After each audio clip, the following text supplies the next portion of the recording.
Shocking video shows the moment transgender right activists ambush a women's rights rally in Tacoma, Washington. One counter-protester seen here trying to shove a speaker.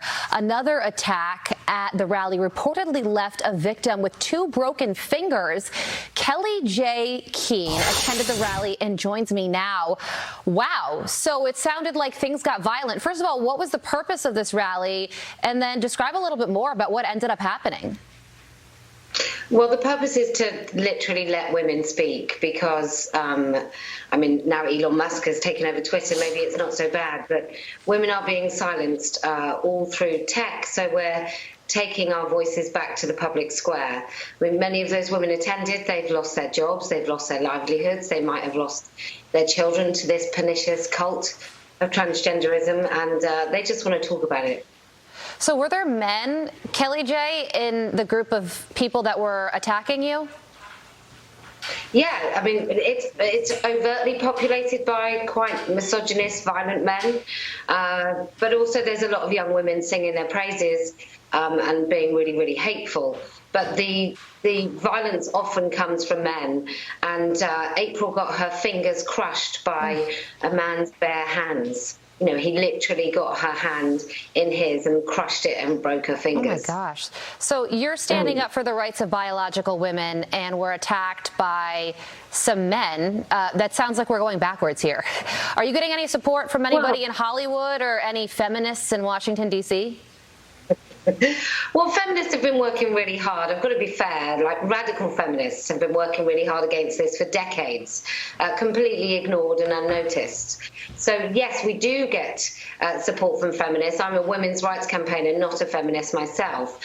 But Hollywood, no. They're totally pushing this dishonest narrative that anybody can choose their biological sex. Yeah, well, so now biological males are allowed to play in women's sports in some states, and then you had President Biden just support children being able to use hormone blockers. So a lot of parents are concerned out there. Where do you think all of this is going?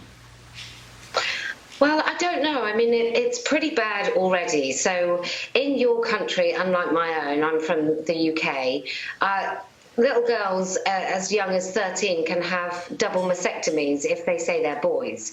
I mean, this is, I don't know how much worse it can get. You've got male rapists in women's prisons.